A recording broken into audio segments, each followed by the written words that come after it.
Fernando. Professora Débora, eu posso tentar aqui novamente? Posso? Claro, Vamos ver Fernando, se fica à vai. vontade. Eu já Tá. também localizei a sua apresentação aqui, está no Tá. ponto, Eu vou tentar então novamente. Obrigado. sem problemas.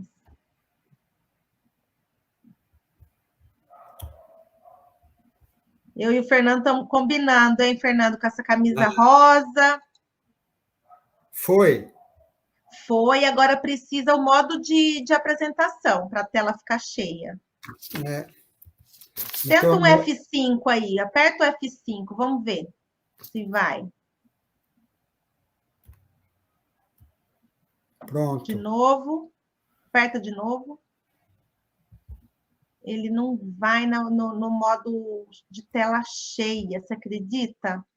Ele fica a apresentação Então, compartilha menor. você, Débora, por favor. Aí você vai me falando para Tá. alterar a. Deixa eu colocar, Fernando, para mudar a tela. Tá Vamos certo. ver. Vamos ver se vai também, né? Vai que aqui no meu também não vai, né? Nós. Foi? Tela Foi. cheia? Então, Perfeito. então tá bom. Aí você vai me falando para eu Tá. mudar o slide. Tá. Boa noite novamente a todos. Desculpem esse inconveniente. Eu vou me apresentar. Eu sou branco, camiseta polo rosa, da cor também da professora Débora e da professora Patrícia, que foi a primeira palestrante. Ao fundo eu tenho um quadro e um armário. E eu gostaria de parabenizar os colegas que proferiram os seus trabalhos, que realmente eles têm o dom da palavra, todos eles, viu? Eu confesso que eu tenho mais a parte escrita do que a palavra. Eu prefiro escrever do que falar. Então, talvez eu tenha tanta performance como eles, mas vamos tentar. Eu vou primeiro gostaria de dar um relato de experiência de vida que eu acho que é importante principalmente para os iniciantes, sabe? Porque eu sou engenheiro civil, mas eu tenho dois sonhos. Um dos sonhos meus era fazer direito em homenagem ao meu pai em memória. Então foram 5 anos exaustivos e depois veio a prova da OAB, que realmente é uma prova, é uma peneira muito grande. Eu tive que fazer mais um ano de estudo para poder passar. A primeira tentativa não consegui, realmente fui muito mal. E a prova da OAB, não sei como você sabe, deve saber, são duas provas, uma é de múltipla escolha e a segunda é de discursiva. A discursiva realmente é uma peneira total. Existe uma reserva de mercado da OAB, realmente eles querem diminuir, mitigar bastante o número de advogados. É um critério da OAB, eles têm esse direito. Para vocês terem uma ideia, 90% dos candidatos da prova da OAB são reprovados. Então, só para ver, realmente é uma reserva de mercado. Né? Um outro sonho que eu tinha é de fazer um mestrado. E eu confesso novamente que eu estive com duas opções. Uma Universidade Aberta de Lisboa, que tinha praticamente o mesmo curso, e a Must University.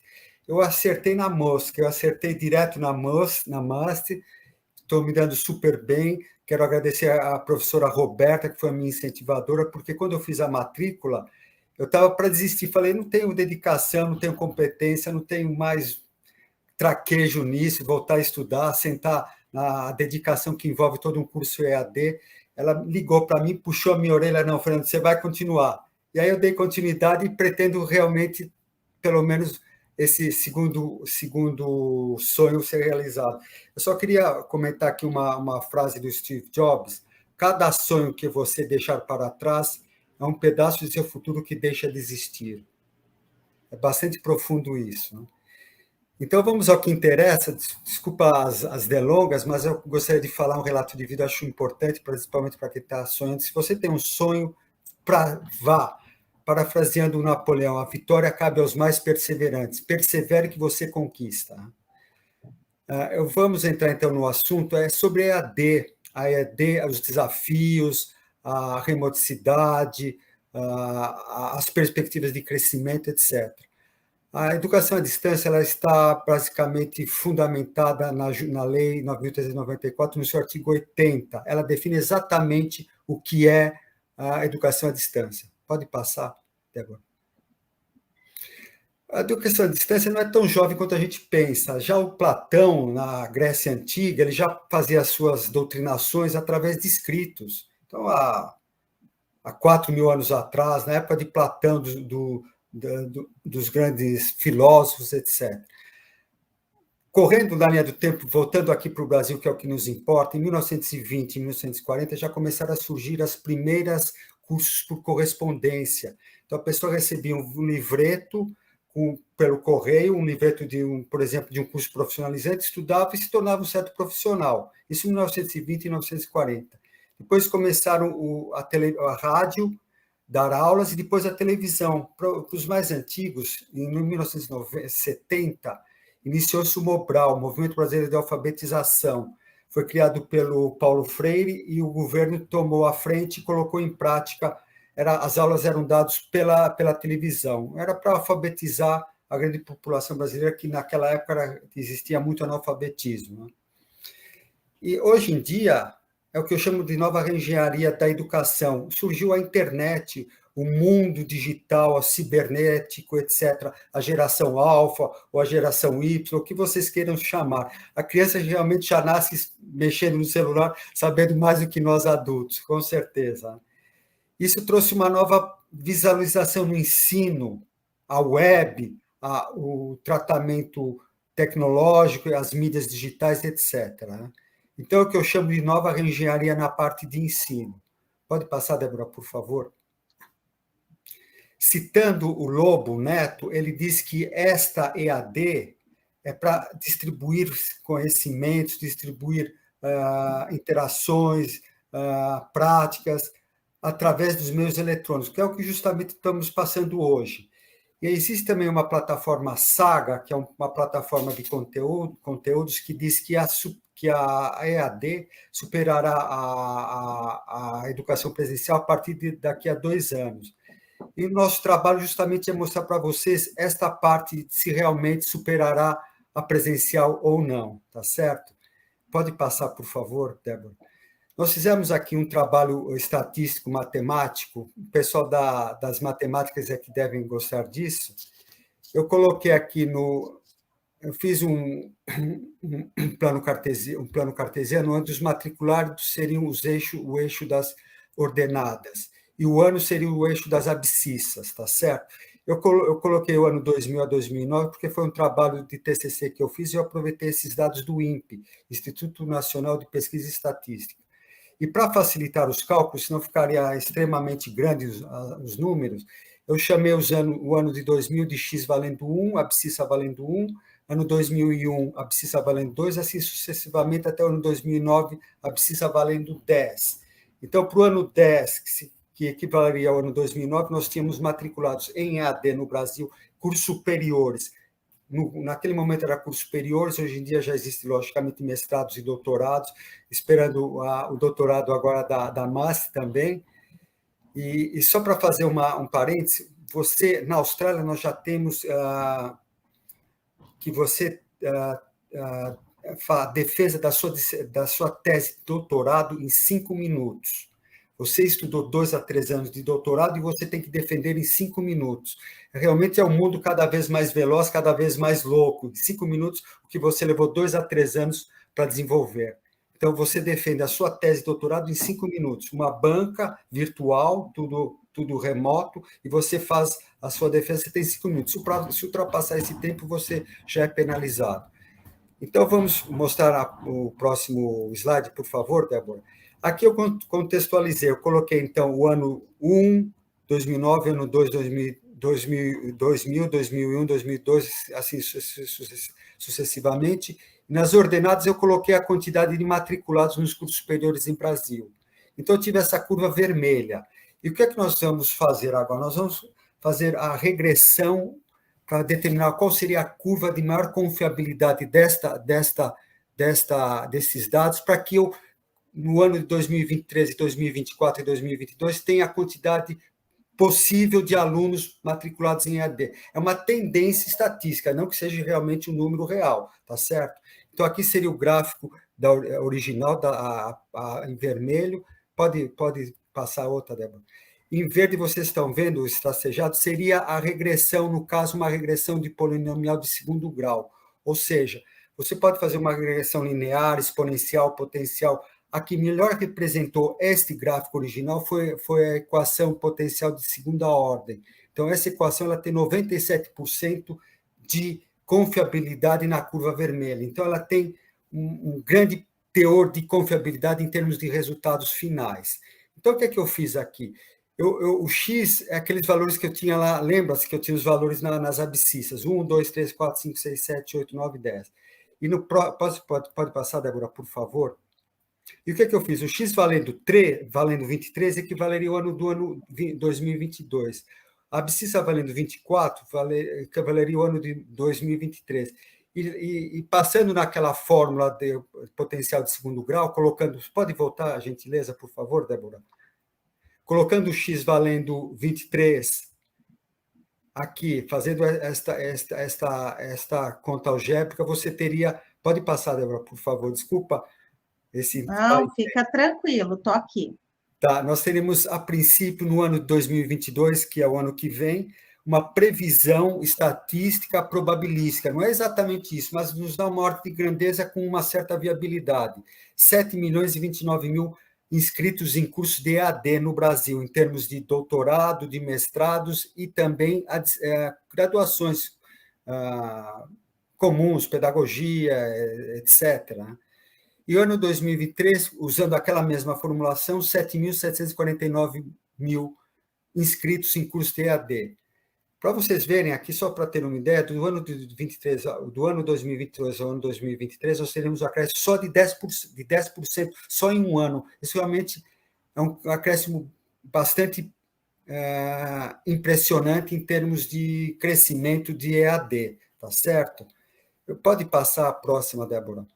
Aqui é o único quadro que eu consegui em 2016, vocês não podem falar que é um pouco antiquado, mas é a única fonte que eu consegui. Só para vocês terem uma ideia, na América Latina, incluindo Brasil, Argentina, etc., nós tivemos um crescimento em EAD de 14,6%. A Europa Ocidental, primeiro mundo, teve um aumento de 5,8%. A América do Norte, 9%.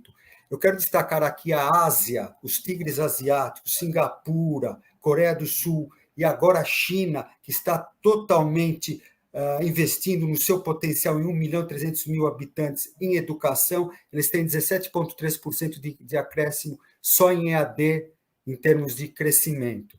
E a África, que nós pensávamos que era um continente subdesenvolvido, está se tornando, mostrando uma nova cara. Por quê? A Europa Ocidental e a China estão investindo muito na África, porque é um grupo de países que realmente precisa de tecnologia, precisa e tem muitos recursos, petróleo, minerais, etc. Então, eles querem realmente dominar aquilo. Sabe como é que é? China, Europa Ocidental, tem o dinheiro, os mais pobres realmente entram com essa parte de recursos humanos. Mas só para vocês terem uma ideia, a África teve um desenvolvimento só em 2016 de 15,2% no incremento de matriculados em EAD, acima do Brasil, acima da América Latina, acima da Europa Ocidental e acima da América do Norte. Tá certo? Pode passar, por favor, Débora? Desconfiança. Aqui as desvantagens. Quais são os desafios da EAD? Quais são os desafios? Ainda existe um certo preconceito, principalmente os mais antigos, eles querem a presença física do professor. Eles acham que a distância não vai funcionar, não tem como fazer perguntas diretamente ao professor. Então, existe esse ranço em termos de EAD. A outra desvantagem, outro desafio, computadores e internet adequados. Nós temos que ter, principalmente quando se fala muito em diversidade, em classes mais baixas, que tenham acesso ao computador e à internet adequados, tá certo? Ou seja, o governo tem que tomar ciência, tomar parte disso e fazer com que a classe mais baixa tenha condições de comprar um computador ou até dar um computador, um tablet ou um celular e ter internet adequada para ele ter acesso à educação à distância. Isso é uma coisa realmente aqui no Brasil, infelizmente, nós estamos patinando na educação há muitos anos e cada vez piora. infelizmente, o governo não toma essa intenção de realmente pôr a fundo a educação, como a China está mostrando do seu outro lado, investindo em 1.300.000 habitantes em educação maciçamente, ao contrário do Brasil, nós parece que vamos cada vez mais para trás. Educação, pessoal, é tudo. Educação forma engenheiros, médicos, advogados, pedagogos, dentistas. A riqueza do país é educação. Enquanto o governo não se ater a esta necessidade, nós vamos continuar patinando e vamos ficar nessa. Outra coisa, o mais importante também, o treinamento dos professores é muito importante também, eles têm que ser treinados com as novas mídias, mídias digitais, os Kahoots da vida, o Google Meet, o Google Education, o WordWall, todas essas ferramentas digitais para que ele tenha acesso às novas tecnologias, principalmente os professores mais antigos, como eu, por exemplo. Eu não sou da época da digitalização, eu sou da época que ainda estava terminando a régua de cálculo, e você fazia cálculo através de uma régua com 3 casas decimais de aproximação, que naquela época era o máximo, né? Aí entraram as calculadoras científicas, e aí, hoje em dia, a tecnologia está realmente muito avançada. E, principalmente, pessoal, o comprometimento do aluno. Curso do EAD, você tem que ter comprometimento, tem que ter dedicação, tem que ter horário, tem que ter disciplina, senão você realmente não vai ter sucesso. Então, esses seriam os principais desafios da EAD. Pode passar, Débora, por favor?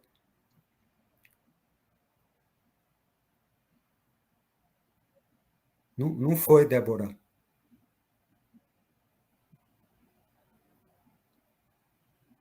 Foi? Não foi. Ué.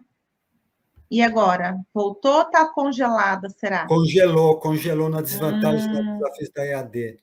Agora eu passei. Não? Não. Então, vou ter que interromper e voltar. Só um minuto.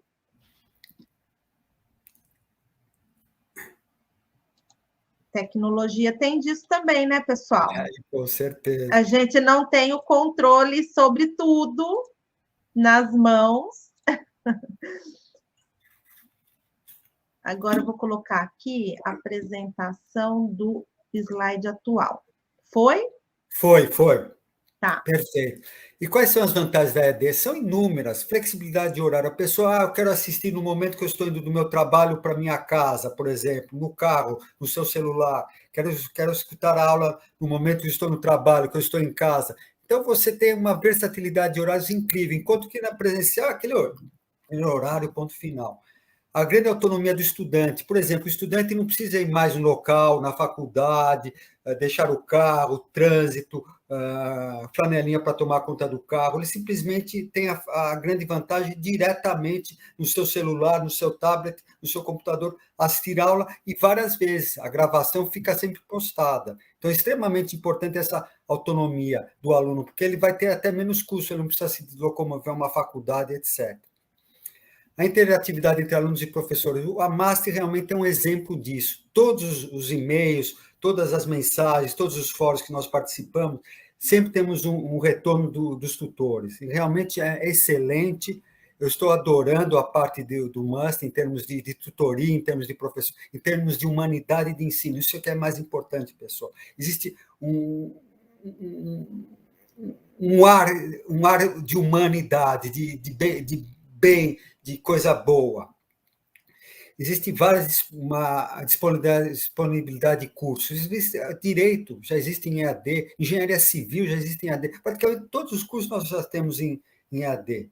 Menor custo que os presenciais. Isso realmente, acho que é o principal, né, pessoal? Do jeito que nós temos da hiperinflação, que o ano que vem desculpa, eu acho que vai ser pior do que este ano em termos de inflação, de carestia de vida, o custo menor realmente é essencial. Você tem que minimizar os seus custos de vida. Então, o custo de um curso EAD é muito menor ou um pouco menor do que um curso presencial. E outra coisa, o diploma tem a mesma validade do presencial. Isso realmente é importantíssimo para nós, né? Mas o que eu quero destacar aqui é o menor custo, a disponibilidade de cursos, que praticamente abrange todos os leques de cursos de graduação, pós-graduação, estricto sensu e lato sensu, é a autonomia do estudante. Ele pode escutar aquele curso, aquele momento, aquela hora, a qualquer momento. Isso aí não existe coisa igual. E eu vou tomar a liberdade de falar que o fim, não digo talvez um pouco radical, mas desculpa radicalismo.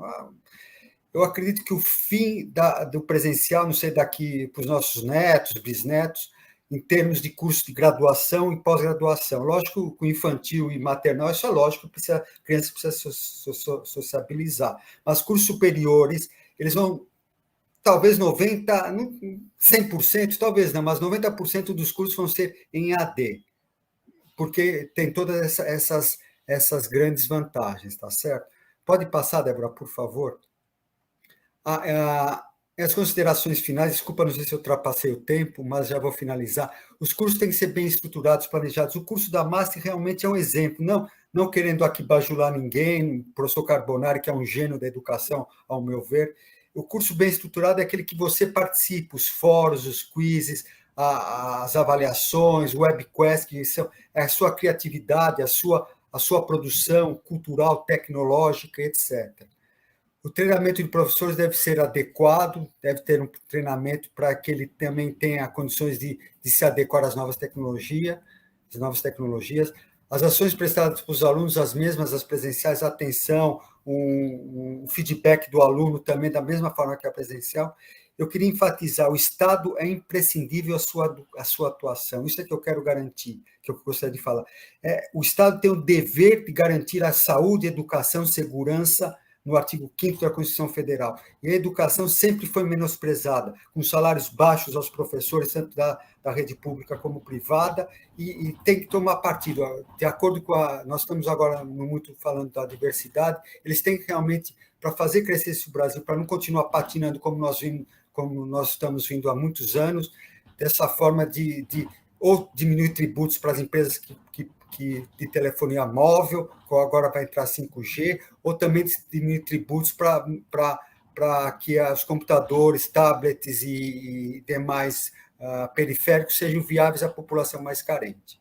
Pode passar, Débora, por favor. Aqui as referências bibliográficas. Perfeito. Eu gostaria de deixar os meus contatos, se alguém, porventura, tiver alguma interação comigo, eu sou um eterno aprendiz, tenho o meu telefone celular, o WhatsApp, os 2 e-mails, por favor, estou à disposição de aprender também com vocês. Obrigada, Fernando. Eu quero até, por coincidência, hoje nós recebemos aqui um link falando de uma notícia que saiu aqui pela internet, nos sites de notícia, que até teve uma entrevista aqui do professor Carbonari, e que fala que o ensino à distância tende a superar o presencial já em 2022, Fernando. Saiu hoje isso. Daqui a pouco eu vou colocar aí no chat para o pessoal. A procura por cursos online cresceu cerca de 59% em 2020 e 2021. E ainda tem aqui uma pesquisa estou colocando aqui fresquinho, hein? Um assunto que... dados da 11ª edição do Mapa do Ensino Superior de 2021, divulgados pelo Instituto Semesp, revelaram um crescimento de 9,8% da educação à distância no primeiro semestre do ano. Em contrapartida, os números das aulas presenciais representaram uma queda de 8,9% no mesmo período. Então, provavelmente, isso já vai se antecipar para 2022, viu, Fernando? Muito obrigada aí pela sua contribuição e confirmando, de fato, que a educação à distância está à frente, né? Está se consolidando aí como uma grande modalidade que não era até pouco tempo e que agora a gente vê aí muitas pessoas procurando a educação à distância. Principalmente, professora Débora, com o advento da pandemia, trouxe tudo para a distância, aulas remotas, etc. Isso realmente vai perdurar. Com certeza. Muito obrigada, viu, Fernando? E olha, você é um ótimo orador, viu? Parabéns aí. Eu só tenho dor da escrita, dor da palavra. Olha, muitos aqui estão te elogiando, excelente apresentação, excelente, Fernando, linda apresentação do Fernando. Parabéns, Fernando. Obrigado, agradeço a todos, viu? Muito do coração, agradeço a todos mesmo. Muito obrigado.